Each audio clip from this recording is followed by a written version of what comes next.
వి gold trusted gold buyers. మీరు తాకట్టు పెట్టిన బంగారాన్ని విడిపించి ఈ రోజు ఉన్న మార్కెట్ ధరకు కొనబడును. ట్రంప్ 2.0 చాలా స్ట్రాటజిక్ గా వచ్చినట్టు అర్థం. అంటే ఈ గ్యాప్ లో 4 ఏళ్లలో ట్రంప్ చాలా కసరత్తు చేస్తుంటారంటారా? ఆయన చెప్పారు, ఆయన అధికారంలోకి వచ్చిన 2 రోజుల్లో యాక్షన్లోకి వచ్చారు. 200 మందిని మన భారతీయులు కూడా. ఈ డిపోటేషన్కి ప్రధాన కారణాలు ఏంటండి? ఎక్కడ మీరు స్టూడెంట్ వీసాల మీద ఉండి బయట పనులు చేయకూడదు, బయట పనిచేస్తున్న వాళ్ళని కూడా పెట్రోల్ బంకుల్లో చిన్న చితక ఉద్యోగాలు చేస్తున్న వాళ్ళని పంపించేస్తాను, అది కూడా చట్టపరంగా తప్పు అని చెప్పి మనం విన్నాం. స్టూడెంట్ వీసా అవుతుందో అది తీసుకొని రండి, చదువుకోండి. ఒకవేళ మీకు ఉద్యోగాలు వస్తే ఈ వీసా తర్వాత మీరు ఇక్కడ ఉద్యోగాలు చేసుకోండి. బట్ మీ వీసా గడువు ముగిసిన తర్వాత, ఎందుకంటే అమెరికా అంటే ఎప్పుడు సూపర్ పవర్ లా కనిపిస్తుంది. మనం ఎకనామిక్ సూపర్ పవర్ అనుకుంటాం, కాకపోతే అందులో ఉన్న ఇలా మెచ్యూరిటీస్ ఎక్స్టెండ్ చేస్తూ వడ్డీలు ఆల్మోస్ట్ $50 ట్రిలియన్ అప్పుల్లో ఉంది అమెరికా. ఎవరు మాట్లాడరు ఈ విషయాలు. Almost shocker for America was deep seek shocker అంటే అమెరికా పెద్ద షాకర్ ఇచ్చింది. China technology basic staple food దగ్గర, ఈ దువ్వెళ్ళ దగ్గర, అద్దాల దగ్గర, బొట్టు బిందీల దగ్గర, గాజుల దగ్గర వరకు పరిమితమైంది. వెళ్ళినా అక్కడ ఉద్యోగం వస్తుందా లేదా ఆ కోర్సుకి అని నిర్ధారించుకుని పంపించాలి. ఆ సర్టిఫికేషన్ కోర్సులు అన్నీ మన దగ్గర మన అమీర్పేటలో కూడా ఉన్నాయి. నిజం చెప్పాలంటే క్రిప్టో కరెన్సీ పరిస్థితి ఎలా ఉంది ఆ ట్రంప్ 2.0లో? మన దేశంలోనే దాదాపు 2 కోట్ల మంది డైలీ ట్రేడర్స్ ఉన్నారు. అందులో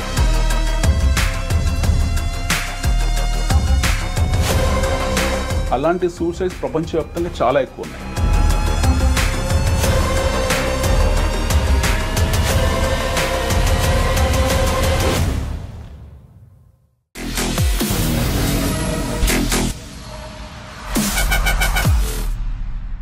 welcome to this candid conversation.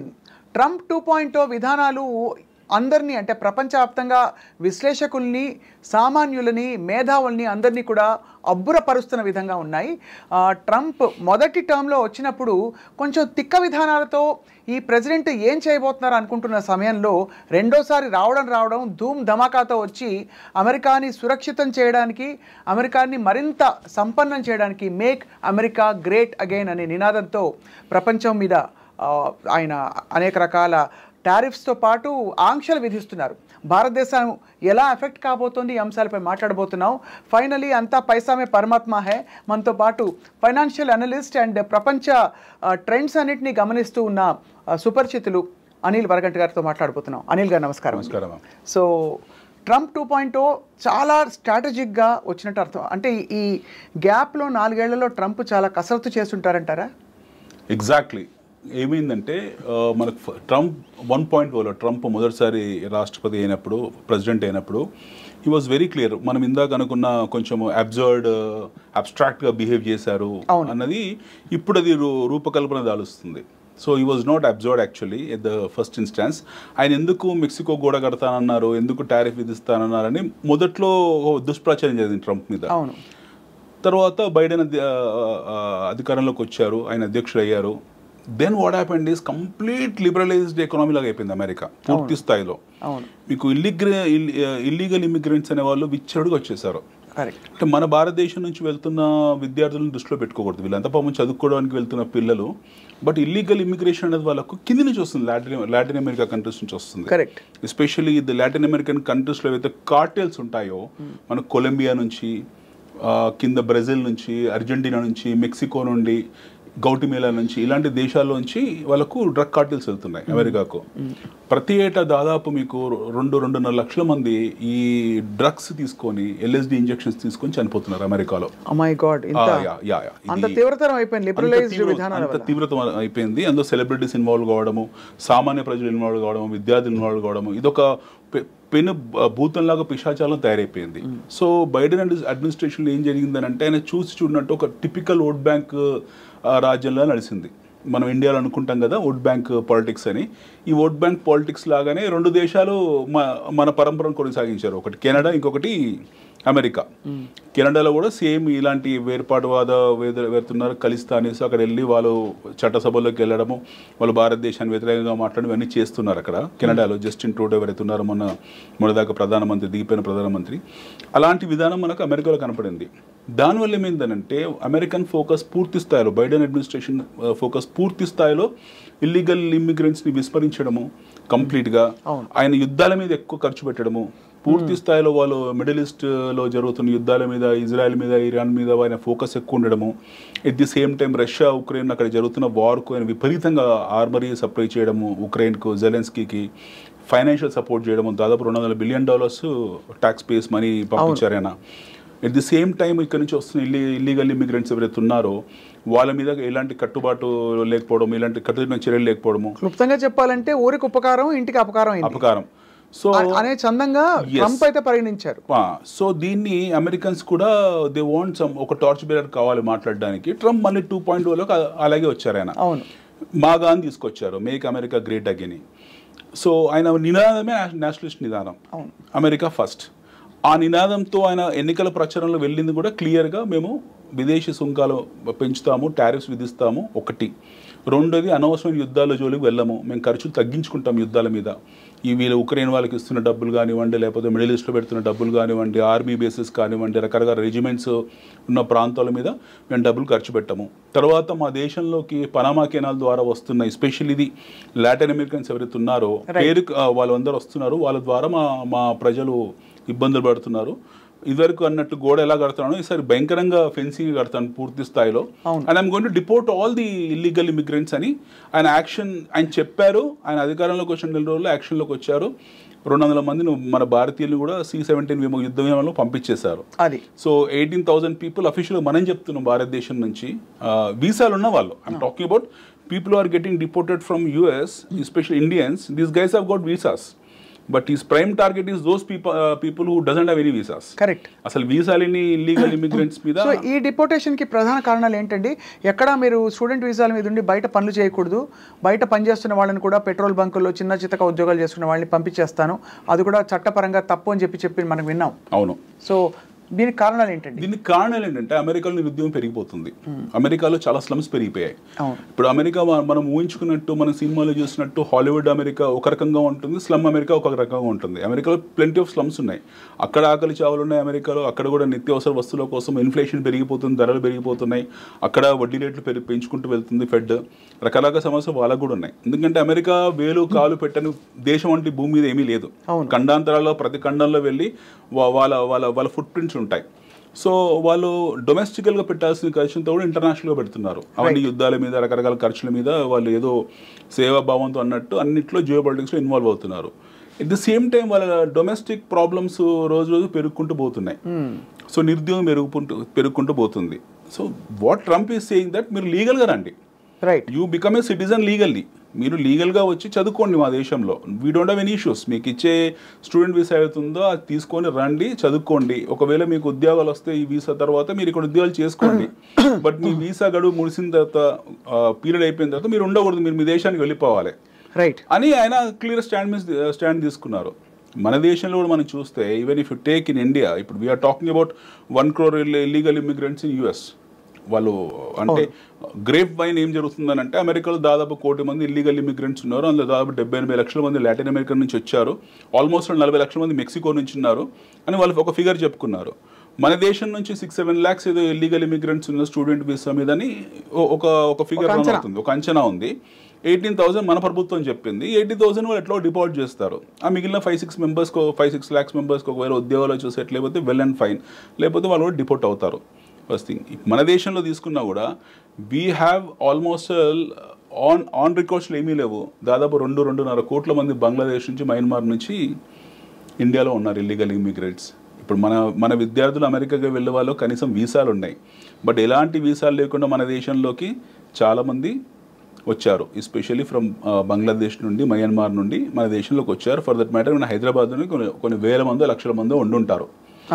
So Trump విధానాలు మనం అప్రిషియేట్ చేసి అదే విధానాన్ని మనం కూడా అవలంబించాలి. రైట్. ఎందుకంటే సింపుల్ మేడం, ఇక్కడ చాలా సింపుల్ ఇష్యూ ఏంటంటే మన దేశ జనాభా 140 కోట్లు ఆన్ రికార్డ్స్. 140 చేంజ్ 150 crores దాకా ఉంటాం మనం ఈరోజు, largest population on this earth. But మన వైశాల్యం వచ్చేసి చిన్న లిమిటెడ్ వైశాల్యం మనది. అమెరికా వచ్చేసి మనకన్నా 4 రెట్లు పెద్దది వైశాల్యం ఇన్ టర్మ్స్ ఆఫ్ జియోగ్రఫీ. వాళ్ళ జనాభా మన దాంట్లో 1/4 ఉంటుంది, 25 కోట్లు 30 కోట్లు జనాభా వాళ్ళది. వనరులు మనకన్నా ఎక్కువ ఉన్నాయి, న్యాచురల్ రిసోర్సెస్. వాళ్ళకు కూడా రిజర్వ్స్ ఉన్నాయి, ఆయిల్ రిజర్వ్స్ అలాంటివి ఉన్నాయి. They have very strongest economic backup ఉంది. అంత ఉన్న అమెరికానే వాళ్ళ ఆధిపత్యం కోసము ఈ చిన్న విషయాన్ని ఇంత సీరియస్గా తీసుకొని డిపోర్ట్ చేస్తున్నారంటే, లిమిటెడ్ వైశాల్యం కంపారిటివ్లీ ఉన్న మన దేశము, లిమిటెడ్ రిసోర్సెస్ ఉన్న మన దేశము 2 కోట్ల మందిని భరించడం అనేది అసలు ఆమోదయోగ్యం కాదు. రెండోది ఏంటంటే, వీళ్ళందరూ కూడా మన పేద ప్రజల తాలూకు ఫెసిలిటీస్ వాడుకుంటున్నారు. మన ఫ్రీ బస్సులు వాళ్ళే వాడతారు, మన రేషన్ కార్డ్స్ వాళ్ళే వాడతారు, వాళ్ళకి ఆధార్ కార్డులు వచ్చి ఉంటే, పాన్ కార్డులు వచ్చి ఉంటే, స్టాక్ మార్కెట్లో ట్రేడింగ్ చేస్తూ ఉంటుంటారు వాళ్ళు. మీరు మేజర్ సిటీస్ ఎవరిని తీసుకోండి, వాళ్ళు బంగ్లాదేశీలా లేకపోతే మన వెస్ట్ బెంగాల్ వాళ్ళ మనకు తెలియదు. బట్ చాలామంది ఇక్కడికి వచ్చారు, అక్కడిక్కడ శాంతి భద్రత వివాదం కూడా చేశారు వాళ్ళు డెఫినెట్గా. సో ప్రభుత్వం కూడా ట్రంప్ను ఆదర్శంగా తీసుకొని, మన ప్రధానమంత్రి మోదీ గారు ఈయన ఆదర్శంగా తీసుకొని మనం వీళ్ళందరినీ 2 కోట్ల మందిని తక్షణం డిపోర్ట్ చేయాల్సిన అవసరం మనకి ఎంతైనా ఉంది. సో దట్ మన పేద ప్రజలు వెళ్తున్నారో లబ్ధిదారులు అవుతారు. ఈ ఆసుపత్రులు కానివ్వండి, లేకపోతే ఈ రేషన్ కార్డ్స్ కానివ్వండి, మనం ఇస్తున్న మౌలిక వసతులు ఏమన్నా కానివ్వండి, గృహ నిర్మాణాలు కానివ్వండి, ఇవన్నీ లెజిటిమేట్గా ఉన్న భారతీయులకు లభిస్తాయి. రైట్. సో ఈ థాట్ ప్రాసెస్ పెట్టుకుంటే విల్ బి క్వైట్ కంఫర్టబుల్. అవును. సో ఇప్పుడు మరి ఈ సుంకాలు ఏవైతే విధించారో టారిఫ్స్, ఎవరెవరి మీద ఎలాంటి టారిఫ్స్, ఎలాంటి నిబంధనలు పెడుతున్నారు, ఆలోచన ఏమిటి అక్కడ వెనకాల? ఆయన సుంకాలు విధించిన ఇప్పుడు ట్రేడ్, మనము భూమి పుట్టినప్పటి నుంచి మనకు బార్టర్ సిస్టమ్ ఉంది. We have something called barter system, వస్తు మార్పిడి సిస్టమ్. గతంలో నేను మీకు జొన్నలు ఇస్తా, మీరు నాకు రాగులు ఇవ్వండి అనేది ఒక వస్తు మార్పిడి సిస్టమ్. అక్కడ నుంచి కరెన్సీ వార్లోకి వచ్చాం మనం. తర్వాత కరెన్సీ ఏర్పడింది. మొదటి ప్రపంచ యుద్ధం తర్వాత మనకు కామన్ ఎక్స్చేంజ్ కింద డాలర్ ఏర్పడింది. రెండో ప్రపంచ యుద్ధం తర్వాత అందరూ కూడా డాలర్ని ఒక యాక్సెప్టెడ్ కరెన్సీ కింద తీసుకున్నారు. Everything is now related to dollar. భూమి మొత్తం ఎవరు ఒప్పుకోకపోయినా dollar happen to be the common denominator. ఇప్పుడు ఏం జరిగిందంటే, అమెరికాలో ఉత్పత్తి వ్యవస్థ దెబ్బతిన్నది పూర్తి స్థాయిలో. అంటే వాళ్ళు అనుకున్న అంచనాలు అందుకోలేకపోయారు. గత 20-30 సంవత్సరాల్లో China has beaten America black and blue in terms of their industrial output. Correct. ఇప్పుడు ప్రపంచానికి అతిపెద్ద సాంకేతిక విప్లవం తీసుకొస్తుంది China. At the same time production హబ్గా మారిపోయింది. వెరీ ఫన్నీయెస్ట్ పార్ట్ ఏంటంటే, we think America is a super power. America is superpower in terms of artillery, in terms of army, in terms of printing their currency, in terms of leadership also in many aspects. In terms of leadership. But actually తయారీ విధానాలన్నీ కూడా and వ్యవస్థలన్నీ కూడా ఇతర దేశాల్లో ఉన్నాయి. ఇక్కడ ఏమవుతుందంటే, there is something called as trade deficit. Right. Okay, చిన్న సింపుల్ స్టాటిస్టిక్స్. మనకు చైనా సంవత్సరానికి $3.9 trillion ఎగుమతులు చేస్తుంది. $3.9 trillion ఎగుమతులు చేస్తుంది మొత్తం ప్రపంచానికి. Very simple statistics. వాళ్ళు ఇంపోర్ట్ చేసుకునేది $2.9 trillion. వాళ్ళు ఎగుమతులు చేస్తున్న దానికన్నా దిగుమతులు చేసుకుంటుంది తక్కువ. అవును. అంటే దే ఆర్ ఇన్ సర్ప్లస్. అవును. $3.9 trillion ఎగుమతులు చేస్తున్నారు. At the same time $2.9 trillion మాత్రమే వాళ్ళు దిగుమతులు చేసుకుంటారు. అంటే dependency on other nations is very less. 30% less. Whereas America ఈ ఫిగర్లో వాళ్ళు ఎక్స్పోర్ట్ చేస్తుంది $2.1 trillion, వేరేస్ వాళ్ళు ఇంపోర్ట్ చేసుకుంటుంది $3.2 trillion. ఓకే. అంటే యాక్చువల్లీ రివర్స్ అయింది ఆల్మోస్ట్ సిచువేషన్. 30% డెఫిషిట్లో యుఎస్ ఉంది. భారతదేశం కంపేర్ చేసుకుంటే మనం ప్రపంచానికి ఎగుమతులు చేస్తుంది $540 billion ఎంత ఉంది, దిగుమతి చేసుకుంటుంది 560 ఎంత ఉంది. మనం ఒక 5% ట్రేడ్ డెఫిషిట్లో ఉన్నాం. మనం 5% ట్రేడ్ డెఫిషిట్లో ఉన్నాం. అమెరికా 30% ట్రేడ్ డెఫిషిట్లో ఉంది. ఒక అగ్రరాజ్యం ఎప్పుడైతే ఎక్కువ దిగుమతులు చేసుకొని తక్కువ ఎగుమతులు చేస్తున్నప్పుడు వాళ్ళ ట్రేడ్ డెఫిసిట్ ఏర్పడుతుంది. అంటే వాళ్ళ డాలరే ప్రపంచానికి కామన్ డినామినేటర్ అనే డాలరే సమస్యలోకి వెళ్ళిపోయింది. కానీ డాలర్ పెరుగుతుంది కదా, అంటే విత్ రిగార్డ్ టు ఇండియా అంటారా? రిగార్డ్ టు ఇండియా కదా, ప్రపంచవ్యాప్తంగా డాలర్ పెరుగుతుంది. అదే మరి డాలర్ పెరుగుతున్నప్పుడు how can then it is also negative impact for US. Okay. Dollar వాళ్ళ కామన్ డినామినేటర్ వాళ్ళకి పెరిగినంత మాత్రం వాళ్ళు బెనిఫిట్ అవుతారని కాదు. ఇప్పుడు వాళ్ళు రేపు పొద్దున ట్రేడ్ చేసిన డాలర్నే చేయాలి. అవును. సో డెఫినెట్లీ డాలర్ అది శుభ పరిణామం ఏం కాదు. అమెరికా కూడా ఏం శుభ పరిణామం కాదు, మనకు కూడా కాదు, ఎవరికి కాదు. అయితే ఇక్కడ ఏమవుతుందనంటే, when China is exporting almost $4 trillion exports to the world, అంటే ఇంత చైనా మీద డిపెండెన్సీ పూర్తి స్థాయిలో అమెరికాకు పడిపోయిన తర్వాత వీళ్ళు భయపడడం స్టార్ట్ చేశారు. ఎందుకంటే చైనా ఏం చేసింది, అమెరికా ఏం చేసింది, చైనా నుంచి ఎక్కువ ఇంపోర్ట్ చేసుకున్న ప్రతిసారి కూడా వాళ్ళకు ఫెడరల్ రిజర్వ్ బాండ్స్ క్యాష్ రూపంగా కాకుండా రిజర్వ్ బాండ్స్ ప్రింట్ చేసి వాళ్ళకి ఇచ్చేవాళ్ళు, విచ్చలవిడిగా ఇచ్చేసారు. ఈ నెల 26 తారీఖు 27వ తారీఖులో ఒక $9 ట్రిలియన్ మెచ్యూరిటీ వస్తుంది అమెరికాలో. ఈ మెచ్యూరిటీని ఎలా చేస్తారనేది ఇంకా క్లారిటీ రాలేదు.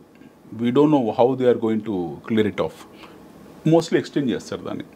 ఇలా మెచ్యూరిటీస్ ఎక్స్టెండ్ చేస్తూ వడ్డీలు ఆల్మోస్ట్ వాళ్ళకి $50 ట్రిలియన్ అప్పుల్లో ఉంది అమెరికా.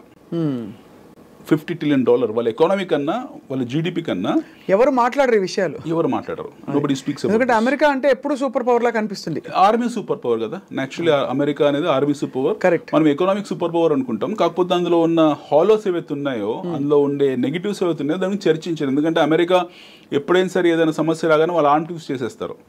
ఆటోమేటిక్గా వాళ్ళకి ఏదైనా ఇంటర్నల్ ఇష్యూస్ వచ్చాయి, ఎకనామిక్ క్రైసిస్ వచ్చింది, ఆటోమేటిక్గా ప్రపంచంలో ఏదో ఒక మూల ఒక యుద్ధం వస్తుంది. అమెరికాలో ఏదో సమస్య వచ్చింది, అదే రోజు మనకు కువైట్లో ఏదో ప్రాబ్లం జరుగుతుంది. అదే అంటారు కదా, అమెరికాకి జలుబు చేస్తే ప్రపంచంలో వేరే వాళ్ళు దుమ్ముతారు. సో అలాంటి పరిస్థితిలో ఉంటుంది. ఇప్పుడు ప్రపంచం అలా లేదు. ప్రపంచం చాలా మటుకు మారింది. ఇప్పుడు ట్రేడ్ అండ్ కామర్స్ మారింది, ఇన్నోవేషన్స్ మారాయి. ఇన్ఫాక్ట్ మొన్న biggest almost shocker for America was deep seek shocker అంటే అమెరికా పెద్ద షాకర్ ఇచ్చింది ఎవరికి, ఈ సుంకాల విధంగా సడన్గా 10% అడిషనల్ టారిఫ్ పెడుతున్నామని చెప్పేసి వీళ్ళు అమెరికన్స్ అన్నారు. ఇప్పుడు అమెరికన్స్ 10% టారిఫ్స్ అడిషనల్గా పెడుతున్నామని చెప్పారు. చైనా వాళ్ళు దే ఆర్ మెంటలీ ప్రిపేర్డ్, వాళ్ళకు కూడా తెలుసు. సో అమెరికా స్ట్రెంగ్త్ ఏంటి? టెక్నాలజీ. వాళ్ళ దగ్గర ఉన్న టెక్నాలజీ. ఇప్పుడు ఎలన్ మస్క్ ఆయన కంట్రోల్లోనే చాలా మటుకు ఆయన ఆల్మోస్ట్ యాక్టింగ్ ప్రెసిడెంట్ లాగే ఉన్నారు. ఆయన ఆర్టిఫిషియల్ ఇంటెలిజెన్స్ ఇలాంటివన్నిట్లో ఆయన అందివేసి చేయగలరు. ముఖేష్ అంబానీ గారు ఎలాగో అన్నట్టు అంటారు. ముఖేష్ అంబానీ, గౌతమ్ అదానీ చాలా చాలా చిన్నవాళ్ళు అంటే కంపేర్ టు మనకి వాళ్ళు వ్యవస్థ నడుపుతున్నారని ఒక నానుడి. ముఖేష్ అంబానీ, గౌతమ్ అంబానీ ప్రధానమంత్రి ఎప్పుడు డయాస్ మీద తీసుకెళ్లి పరిచయాలు చేయడం కానీ, లేకపోతే ఆయన నాకు ఈయన రైట్ హ్యాండ్ అనో లెఫ్ట్ హ్యాండ్ అనో లేకపోతే నేను లేనో నా బెస్ట్ ఫ్రెండ్ అని ఎప్పుడు చెప్పుకోలేదు. కానీ ఎలాన్ మస్క్ విషయంలో అలా చెప్పారు. ఎలాన్ మస్క్ విషయంలో ఆయన ప్రచారంలో ఆయనే ఉన్నారు, ఆయన నిర్ణయాధికారాలు ఆయన చేతుల్లో ఉన్నాయి, చాలా మటుకు నిర్ణయాలు తీసుకుంటున్నారు. సో అమెరికన్ వ్యవస్థలు ఏంటంటే అక్కడ ప్రధానమంత్రులు ఒక developed economies. We have 3 kind of economies ఉంటాయండి. డెవలప్డ్ ఎకానమీస్ డిఈ అంటాం మనం, ఎమర్జింగ్ మార్కెట్స్, అవును, బ్యాక్వర్డ్ నేషన్స్ పక్కన పెట్టేసేయండి. ఇన్ఫ్లేటరీ కంట్రీస్, వెనిజులా ఇలాంటి దేశాలు లెక్కలో మనం తీసుకో, సోమాలియా, వెనిజులా ఇలాంటి దేశాలు లెక్కలో తీసుకోకూడదు. ఎమర్జింగ్ ఎకానమీస్ అంటాం. ఎస్పెషల్లీ బ్రిక్స్ నేషన్స్ తీసుకుందాం, బ్రెజిల్, రష్యా, ఇండియా, చైనా ఇలాంటి దేశాలు ఏవైతున్నాయి, సౌత్ అమెరికా ఇలాంటి దేశాలు ఉన్నాయి. ఇందులో మళ్ళీ చైనా మినహాయింపు, అది డెవలప్డ్ ఎకానమీ. మిగతా దేశాలు, మధ్యంతర దేశాలు ఏవైతున్నాయో, డెవలపింగ్ ఎమర్జింగ్ మార్కెట్స్ ఏవైతున్నాయో, వీళ్ళు ఈ ఎమర్జింగ్ మార్కెట్స్ బేసికల్లీ ఏంటంటే చాలా కన్జర్వేటివ్గా ఉంటారు. అంటే ఒక ప్రధానమంత్రి ఒక వ్యాపారితో మాట్లాడినా సరే గాసిపింగ్ వస్తుంది. అంటే పార్లమెంట్ వ్యవస్థలో ఉంటాం మనం, ఫెడరల్ సిస్టమ్ ఉంటాం, మోస్ట్లీ ఒక గాసిప్స్ వస్తాయి. లేదా ఒకరితో లంచ్ చేసినా సరే ఈయనకి ఏంది స్పెషల్ ఇంట్రెస్ట్ అనుకుంటారు. బట్ వేరాస్ మీరు ఇప్పుడు ఫర్ ఎగ్జాంపుల్ ఫ్రాన్స్ తీసుకోండి, రాఫెల్ తయారీ వస్తుంది. ఆ రాఫెల్ యుద్ధ విమానాన్ని ప్రమోట్ చేయడం కోసము ఫ్రాన్స్ ప్రధానమంత్రి స్వయంగా ప్రపంచాలు తిరుగుతారు. అవును. అంటే they work on behalf of corporates. Right. They work on behalf of corporates. At the same time అమెరికాలో కూడా అదే సిస్టమ్. అంటే వాళ్ళ వస్తు ఉత్పత్తులు ఏవైతే జరుగుతున్నాయో, వాళ్ళ ప్రొడక్షన్స్ ఏవైతే జరుగుతున్నాయో వాటిని ప్రమోట్ చేయడం కోసం వాళ్ళ ప్రధానమంత్రి, వాళ్ళ రాష్ట్రపతులు స్వయంగా మార్కెటింగ్ ఏజెంట్లా ప్రపంచాలు తిరుగుతూ ఉంటారు. That's their job. రైట్. వాళ్ళ డీప్ స్టేట్ ఎలా పనిచేస్తుందని అంటే ఒక సిండికేట్స్ 20 మందో 30 మందో, బాబు పలానా వ్యక్తి నువ్వు రాష్ట్రపతి కోసం ఇంకుంబెంట్వి, నీకు మేము సపోర్ట్ చేస్తామని ఒకవైపు, ఇంకో 30 మంది ఇంకో వైపు ఉంటారు. ఎవరు గెలిస్తే వాళ్ళ తరఫున అందరి తరఫున ఒక సిండికేటింగ్ వాళ్ళు నడిపించుకుంటారు. సో ట్యాక్స్ పేయర్స్ కి అడ్వాంటేజ్ ఇందులో ఏంటంటే వాళ్ళు ఎండ్ ఆఫ్ ది డే వాళ్ళు ప్రజలను కూడా ట్యాక్స్ పేయర్స్ అని అంటారు. We talk about citizenships and మనం చాలా బ్లా చాలా ఉంటాయి, కానీ వెరీ క్లియర్ అమెరికాలో ఏమంటారు, సిటిజన్స్ని ట్యాక్స్ పేయర్స్ అంటారు. So tax payers per capita income ఇందులో ఎన్హాన్స్ అవుతుంది తప్పిస్తే తగ్గేది ఏమీ లేదు. వాళ్ళు ఏదైనా వ్యాపారం ఒప్పందం చేసుకున్నా సరే ఆ ప్రాసెస్లో వాడికి బెనిఫిట్ ఆ సిటిజన్కు. సో ఇప్పుడు మరి ఈ కాంటెక్స్లో మరి డీప్ సీక్ విడుదల కావడానికి కారణం, డీప్ సీక్ ఇప్పుడు ఈ చాట్ జీపీటీ ఇలాంటిది అని కొట్టిపారేస్తున్నారు డీప్ సీక్ని. బట్ డెఫినెట్గా చైనా డీప్ సీక్లో ఏం ఇంటర్నల్ టూల్స్ పెట్టిందో, వాళ్ళ షీల్డ్ గార్డ్ ఎలా ఉందో మనకి ఇంకా ప్రపంచానికి తెలియదు. ఇప్పుడు ఆల్రెడీ 2-3 దేశాలు వాళ్ళని బ్యాన్ చేశారు డీప్ సీక్ని. So America is such a country where ఒక నాటో నేషన్స్ అనే కాదు, వాళ్ళు ప్రపంచంలో ఉన్న ఆల్మోస్ట్ 80-90% మిగతా సమాజాన్ని శాసిస్తారు వాళ్ళు. అవును. So this people have release deep seek వల్ల మాకు ఎలాంటి ప్రాబ్లం లేదు, ఎలాంటి ఇబ్బంది లేదని చెప్పేసి ముందే ఒక అనౌన్స్మెంట్ చేశారు. రెండోది ఏంటంటే మానసికంగా భయపెట్టిచ్చేశారు. ఇందులో మీకు సెక్యూరిటీ సిస్టమ్స్ ఉన్నాయి, ఈ డీప్ సీక్ని వాడడం వల్ల మీ ఇంటర్నల్ ఇన్ఫర్మేషన్ మొత్తం వాళ్ళకి వెళ్ళిపోతుంది. మన దగ్గర సిబిల్ సిస్టమ్ లాగా, సిబిల్ ఒక ప్రైవేట్ ఏజెన్సీ, మన సిబిల్లో మీ తాలూకు నా తాలూకు మొత్తం ఇన్ఫర్మేషన్ ఉంటుంది. అది నిజంగా భారతదేశ ప్రభుత్వం దగ్గర ఉందా లేకపోతే ఆ సిబిల్ పేరెంట్ కంపెనీలో ఉందో మనకు తెలియదు. సో సిమిలర్లీ డీప్ సీక్లో మీరు ఇన్ఫర్మేషన్ స్టోర్ చేసా, ఇన్ఫర్మేషన్ అడిగా, ఏం చేసా సరే అది మళ్ళీ వాళ్ళకు షాంఘై హెడ్ క్వార్టర్కి చేరేస్తుంది. దానివల్ల మీకు ప్రాబ్లం ఉంటుంది, మీకు సెక్యూరిటీ ఉంటుంది. China is not a trust worthy country అని చెప్పి ఒకటి క్రియేట్ చేశారు. దానివల్ల డీప్ సీక్ ఎంతవరకు ప్రాబల్యం చూపిస్తుంది అనేది మనకు తెలియదు. అంటే ఊరికే రావడం రిలీజ్ వరకు ఓకే, సినిమా కలెక్షన్స్ ఉంటాయో చూడాలి. సో డీప్ సీక్ అనేది పెద్ద బాంబు కాదు. డీప్ సీక్ బాంబు ఏంటి, ఈ పార్టీకి మనకు ఐటీ కంపెనీస్ అని కుప్పగొలిపోయేవి. అదే, అండ్ మనకి స్టాక్స్ కూడా తెలిసేవి కదా సార్ అలా అయితే. అబ్సల్యూట్లీ. ఈరోజు stock market 1 day 2 day effect అయింది. ఒకటి 2 రోజులు తీవ్ర స్థాయిలో ఒడిదుడుకులో గురైంది. డీప్ సీక్ ఏదో పెద్ద ప్రభావం చూపిస్తుంది, డీప్ సీక్ అనేది ఏదో పెద్ద ఎవర్ గ్రాండ్ ఇష్యూ లాంటిది, లేకపోతే డీప్ సీక్ అనేది పెద్ద సప్రైమ్ క్రైసిస్ లాంటిది అని చెప్పేసి 1-2 days అందరూ అనుకున్నారు. ఎప్పుడు దాన్ని అర్థం చేసుకొని మొదలు పెట్టారు, దీనివల్ల ప్రమాదం ఏమీ లేదు, ఇది ఒక మామూలు చాట్ జీపీటీ లాంటిది, ఇలాంటి ఎన్నో ఉండే టెక్నాలజీలో కొత్త ఆవిష్కరణలు జరుగుతుంటాయి, దీనివల్ల ఇష్యూ ఏం లేదని చెప్పేసి ఒక నిర్ధారణకు వచ్చి మళ్ళీ స్టెబిలైజ్ అయ్యారు. బట్ నిజంగా డీప్ సీక్ అన్వీల్ అవుతుందా, ఎప్పుడు అన్వీల్ అవుతుందో మనకు తెలియదు. ఇంకోటి ఏంటంటే చైనా టెక్నాలజీని చైనానే అమ్మదు. ఎందుకంటే చైనాలో 5th generation ఫ్లైట్స్ ఉన్నాయి, 6th generation ఫ్లైట్స్ ఉన్నాయి వాళ్ళ దగ్గర. JU-7 రకరకాల ఫ్లైట్స్ ఉన్నాయి వాళ్ళ దగ్గర. ఇప్పుడు మనకు స్టెల్త్ బాంబర్స్ యూఎస్లో ఎలా ఉన్నాయో, యూఎస్లో ఏవి వాళ్ళది లేటెస్ట్ వర్షన్స్ ఏవైతే ఉన్నాయో ఫ్లైట్స్, యుద్ధ విమానాలు అలాంటివి చైనాలో ఉన్నాయి. కానీ అది ఇంతవరకు ఎవరు చూడలేదు ఆ యుద్ధ విమానాలని. దూరం నుంచి చూసి ఇదొక 6th generation ఫైటర్ అట అనుకొని వెళ్ళడం తప్పిస్తే నిజంగా అది ఎప్పుడు ప్రయోగంలో జరగలేదు, అది ఎప్పుడు ఫ్లై అయినట్టు కూడా నిర్ధారణ లేవు. సో డీప్ సీక్ కూడా అలాంటిది అని చెప్పేసి వీళ్ళు దాన్ని కొట్టిపారేశారు. So China technology basic staple food దగ్గర, ఈ దువ్వెళ్ళ దగ్గర, అద్దాల దగ్గర, బొట్టు బిందీల దగ్గర, గాజుల దగ్గర వరకే పరిమితమైంది. దీనికి అంతకన్నా ముందుకు వెళ్ళే అంత సీన్ లేదు అని ఒకటి క్రియేట్ చేశారు, ఒక ఎన్వైరన్మెంట్. అది మొదటి నుంచి ఉంది మనకి. ఈవెన్ ఇతర వస్తువుల్లో కూడా మేడ్ ఇన్ చైనా అనగానే మీరు ఫస్ట్ నమ్ముతారు చెప్పండి, చైనా ప్రోడక్ట్ అంటారు. చైనాలో 1,00,000 క్వాలిటీస్ ఉన్నాయి. మేడ్ ఇన్ చైనా వస్తువులు అమెరికా పూర్తి స్థాయిలో వాడుతుంది. ఇప్పుడు చైనా ఒక ఆట బొమ్మ ఉందండి, ఒక టాయ్ ఉంది, వాడు 100 grades తయారు చేస్తారు అందులో. ఒక పిల్లలు ఆడుకునే చిన్న కారు బొమ్మ ఉంది, వాడు అమెరికా పంపించే ఒక క్వాలిటీ ఉంటుంది, ఇండియా పంపించే ఒక క్వాలిటీ ఉంటుంది, శ్రీలంక పంపించే ఒక క్వాలిటీ ఉంటుంది. అంటే బయింగ్ ఎబిలిటీని బట్టి grade 1, grade 2, grade 3. So what ever is exporting US, it is the best quality పంపిస్తారు. మన పర్చేసింగ్ ఎబిలిటీని బట్టి మనకు పంపిస్తారు. మన బ్యాట్లు ఉంది, దోమల బ్యాట్లు, అది వారం రోజులు కానీ పని చేయదు. బట్ చైనాలో దోమల బ్యాట్ 5-6 ఏళ్ళు వస్తుంది.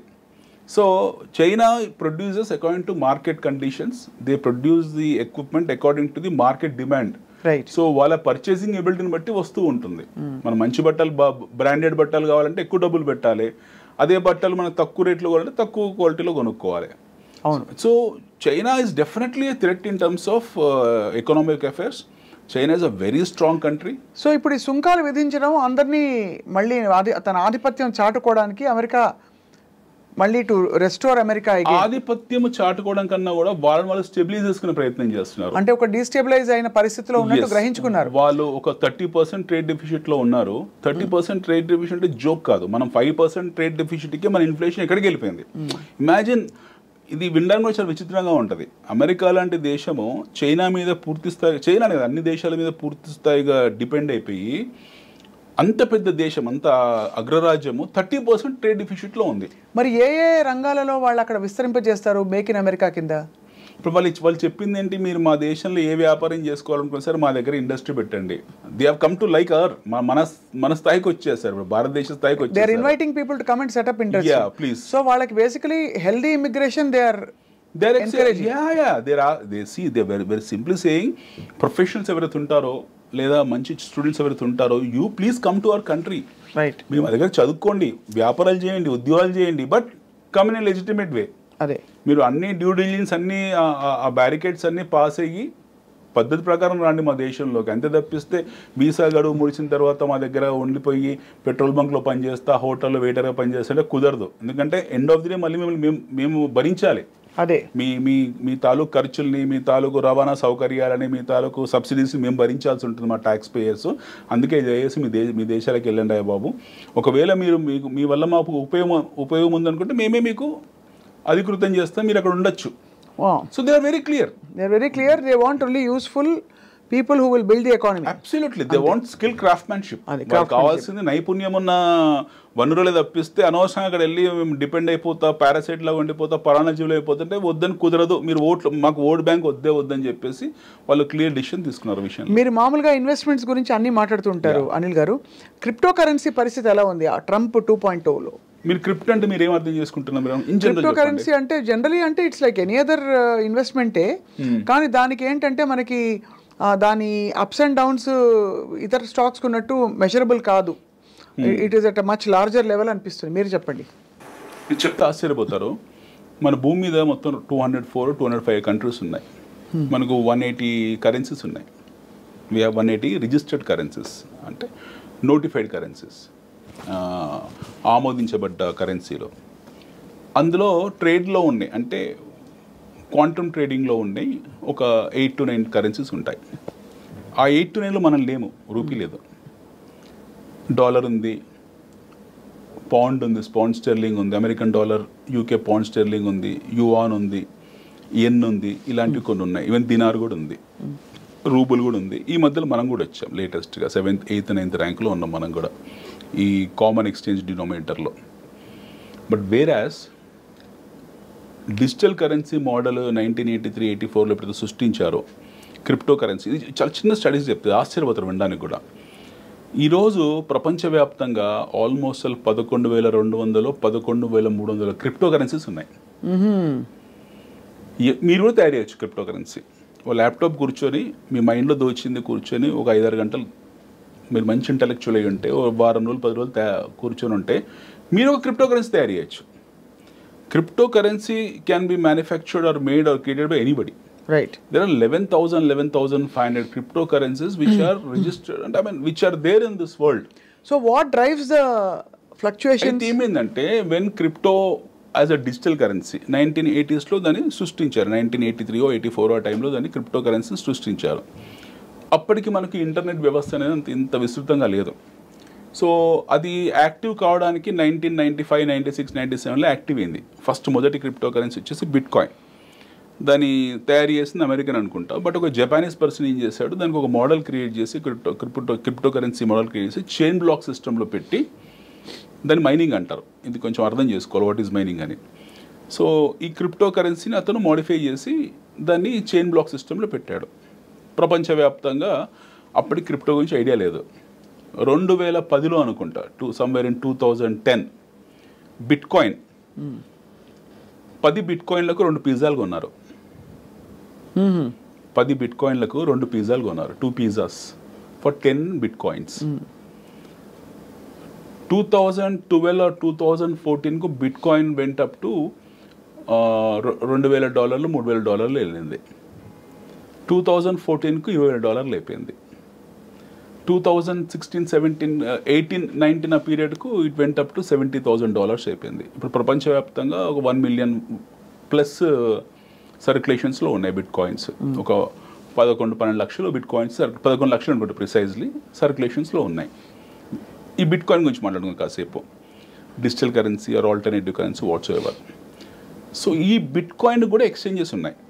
ఇది మొదటిసారి బిట్ కాయిన్ వచ్చిన తర్వాత ఎథీరియం వచ్చింది, తర్వాత ఎక్స్చేంజ్ బియాన్స్ అనే ఎక్స్చేంజ్ వచ్చింది. ఇవన్నీ రకరకాలుగా ఉన్నాయి మనకు ప్రపంచవ్యాప్తంగా. అసలు ఇవన్నీ లిస్ట్ అవుట్ చేస్తే మనకు రోజు పడుతుంది. 11,000 పేర్లు మనం చదవాలంటే, శ్లోకాలు పద్యాలు చదవాల్సి ఉంటాయి. ఆ పేర్లు అన్ని దేశాలకు ఒక సపరేట్ క్రిప్టో కరెన్సీ ఉంది. అయితే 2 పిజ్జాలకు $10 2 పిజ్జాల నుంచి అది $60,000-70,000 వెళ్ళిపోయింది. కానీ మధ్యలో మీకు ఈ క్రిప్టో ఎక్స్చేంజెస్ చాలాసార్లు హ్యాక్ అయ్యాయి. 2014లో క్రిప్టో ఎక్స్చేంజ్ హ్యాక్ అయింది, 2017లో క్రిప్టో ఎక్స్చేంజ్ హ్యాక్ అయింది, 2022లో హ్యాక్ అయింది. సో ఒక మేజర్ హ్యాక్ అయింది. హ్యాక్ అయినప్పుడల్లా 70%, 60% క్రాష్ అయ్యాయి. స్టాక్ మార్కెట్లో సపోజ్ ఏదైనా క్రాష్ వచ్చింది అనుకోండి, అంటే మేజర్ క్రాష్ మనం చూసింది 2008లో చూసాము. 2008 నుంచి ప్రొలాంగ్ పీరియడ్ ఆఫ్ 3 years 2008, 9, 10, 11, 9 వరకు 2008, 9 వరకు సబ్ప్రైమ్ క్రైసిస్లో మనకు ప్రతి మంచి బెస్ట్ క్వాలిటీ కంపెనీ కూడా 30, 40, 50, 60, 70% కరెక్ట్ అయ్యాయి. కొన్ని బ్యాంక్ రప్ట్ అయ్యాయి, కొన్ని కోలుకోలేదు ఆ టైంలో. బట్ గుడ్ క్వాలిటీ కంపెనీస్ అన్ని మళ్ళీ రికవర్ అయిపోయి ఈరోజు మల్టీ బ్యాగర్ కంపెనీస్లో నిలబడ్డాయి. Right. It's the first instance what we have seen. మన జనరేషన్లో మనం చూసిన మొదటి stock market correction, crash correction ఏమని అనుకోండి. 2008 సబ్ప్రైమ్ క్రైసిస్ అనేది ఒక కరోనా లాంటిది అనమాట. మొత్తం ఎంటైర్ క్యాపిటల్ మార్కెట్స్కి ఒక కోవిడ్ లాంటిది 2008. దాని తర్వాత ఇలాంటివి వచ్చాయి మధ్యలో. దాని తర్వాత మళ్ళీ మనం అంతే తీవ్ర స్థాయిలో చూసింది కరోనా. కోవిడ్ టైంలో కూడా ప్రపంచవ్యాప్తంగా 40, 50, 60% మార్కెట్స్ కరెక్ట్ అయ్యాయి. అవును. And that recovered in span of 3 to 4 months. 2008లో రికవరీ రావడానికి 2-3 ఏళ్ళు పట్టింది, ఎందుకంటే గ్లోబల్ ఎకనామిక్ రెసిషన్ కాబట్టి, ప్రపంచ ఆర్థిక మాంద్యం కాబట్టి. కరోనా అనేది ఒక టెంపరీ ఉత్పాతం. మనం దానివల్ల ప్రపంచం అంతమైపోతుంది అనుకున్నాం, బట్ కాలేదు. వ్యాక్సినేషన్ కనుక్కున్నారు, 4-5 monthsలో రికవర్ అయిపోయాం అందరం కూడా. మార్కెట్స్ మళ్ళీ యథాస్థితిలోకి వచ్చి ఎప్పటిలాగా రన్ అవుతున్నాయి. ఇది జనరల్గా మార్కెట్స్ గురించి. సో ఇప్పుడు క్రిప్టోని మీరు ఎలా పొజిషన్ చేయాలనుకుంటున్నారు? కరెన్సీ, డిజిటల్ కరెన్సీ అని చెప్పారు. డిజిటల్ కరెన్సీ లాగా పొజిషన్ చేయాలనుకుంటున్నారా, ఇన్వెస్ట్మెంట్ టూల్ లాగా పొజిషన్ చేయాలనుకుంటున్నారా అనేది ఆ ఇండివిజువల్ పర్సన్ ఆధారపడి ఉంటుంది. Right.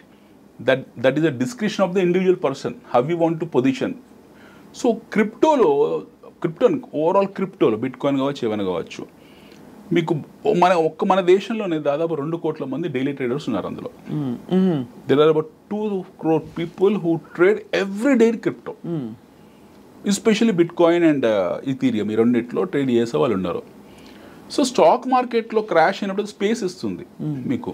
It gives some space for you, space and time ఇస్తుంది ఎగ్జిట్ కావడానికో, లేకపోతే పొజిషన్ హోల్డ్ చేసి పెట్టుకోవడానికో. ఒకవేళ మార్జిన్ కాల్స్ ఇచ్చినా కూడా 3 days 4 days టైం ఇస్తుంది. కరెన్సీ మార్కెట్లో ఏంటంటే కరెక్షన్ వచ్చింది అనుకోండి, రూపీలో మ్యాక్సిమం కరెక్షన్ 3%, 4% వస్తుంది. కరెక్షన్ వస్తే మార్జిన్ ట్రేడ్లో ఉంటారు వీళ్ళు. ఈ క్రిప్టోస్లో కరెక్షన్ వస్తే ఒకేసారి ఒక ఫ్లాష్ ఆఫ్ మినిట్స్లో, ఫ్లాష్ ఆఫ్ సెకండ్స్లో 10%, 20%, 30% కరెక్షన్ వస్తుంది. ఎక్స్చేంజెస్ హ్యాక్ అయినప్పుడైతే 60-70% కరెక్షన్ వస్తుంది.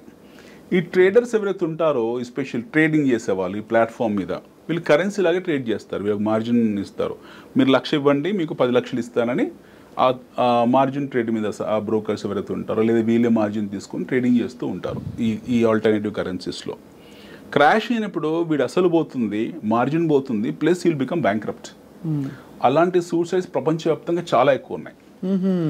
స్టాక్ మార్కెట్ సూసైడ్స్ కన్నా ఎక్కువ సూసైడ్లు, ఆత్మహత్యలు క్రిప్టోలో ఉంటాయి.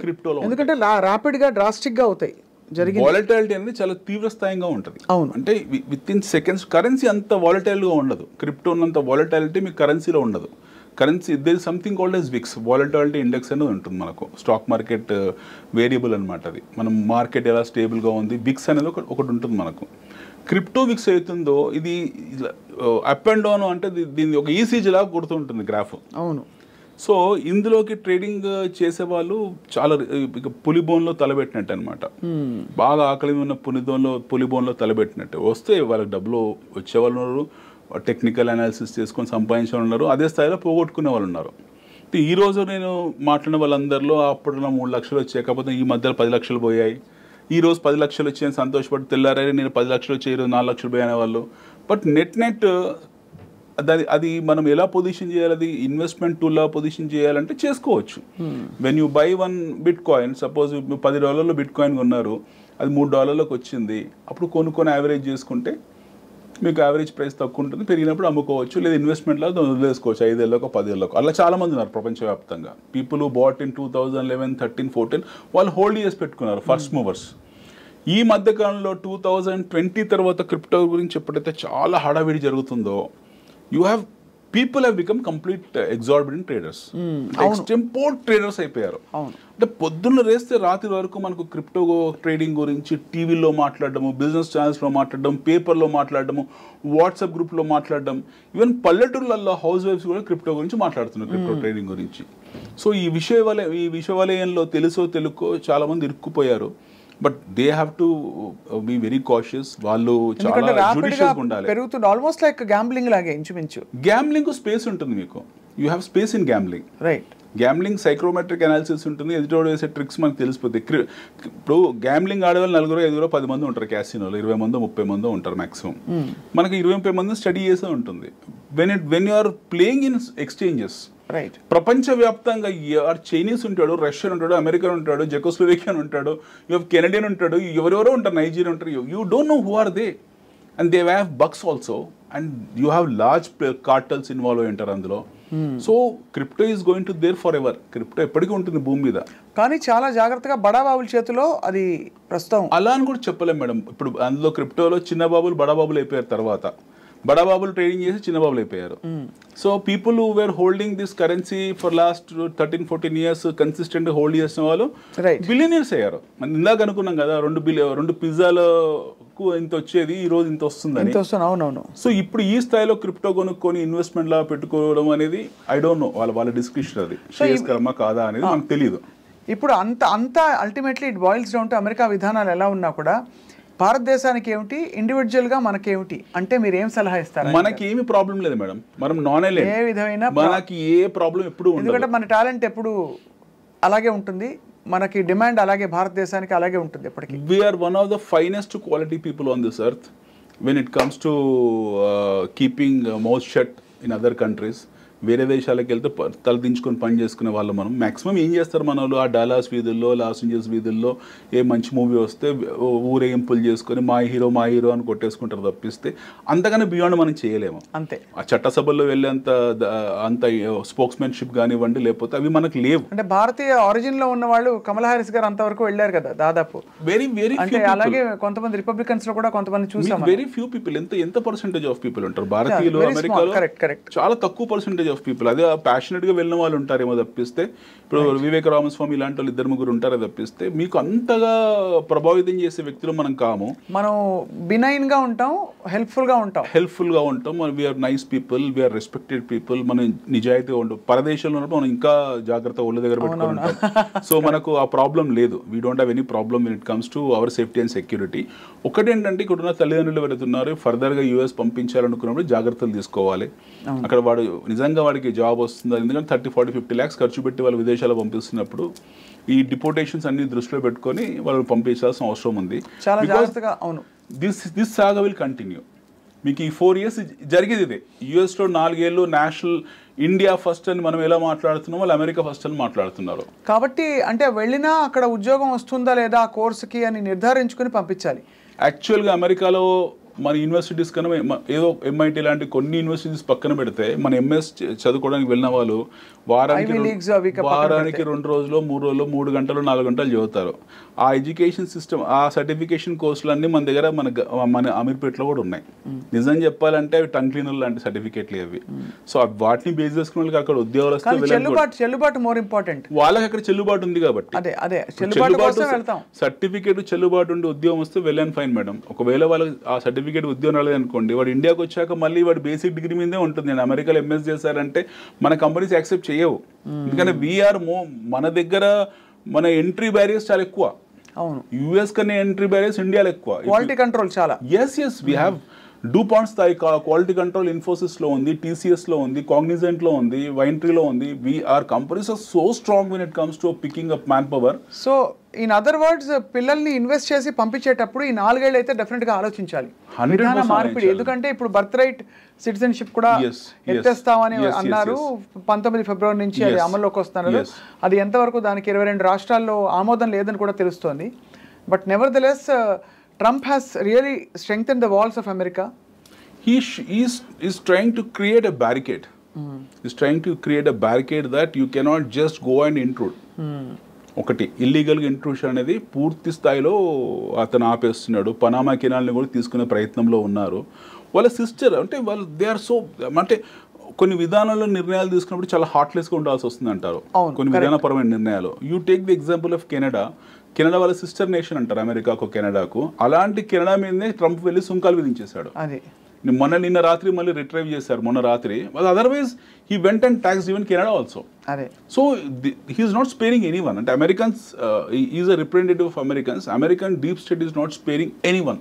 వాళ్ళ సిబ్లింగ్స్ కూడా స్పేర్ చేయట్లేదు. వాళ్ళు కెనడా లాంటి వాళ్ళని ట్యాక్స్ చేస్తున్నప్పుడు మనం నథింగ్ వాళ్ళ ముందు. రైట్, ఫైనల్ క్వశ్చన్ అనిల్ గారు, which is a very pertinent question. Who is the number 1 super power in the world అంటే ఏం చెప్తారు? Or who is going to be in the next 10 years? Next America ఉంటుంది. అమెరికానే Obviously, it's America. China ఎంత ప్రయత్నించినా America ఆధిపత్యం China, మాత్రం India, ఎవరు- Russia will never be in the race. Even next 10 years or next 20 years అయినా సరే we will become economic superpower. There is no Doubt thought about in that. Yes, innovation. ఎందుకంటే America is a army face అండి. America is not just a dollar face. America is an army face. అమెరికాలో ఉన్న advance navy seals లాంటివి, లేకపోతే destroyers లాంటివి, అమెరికాలో ఉన్న ballistic, వాళ్ళ దగ్గర ఏమన్నా మనకు తెలియదు, వాళ్ళ న్యూక్లియర్ వెపన్స్ ఇలాంటివి మనకు తెలియదు. They are so strong. వాళ్ళ దగ్గర ఏరియా 51 లాంటిది ఉంది, అక్కడ ఎలాంటివి చేస్తున్నారో మనకు తెలియదు. కానీ ఇతర ఇప్పుడు అరబ్ కంట్రీస్ పట్ల వీళ్ళ విధానాలు ఎలా ఉండబోతున్నాయి అని? అరబ్ కంట్రీస్ పట్ల అంటే ఇప్పుడు టెర్రరిజం అవన్నీ జరిగిన నేపథ్యంలో, ఎందుకంటే ఐ థింక్ 9/11 తర్వాత చాలా కఠినతరం చేశారు.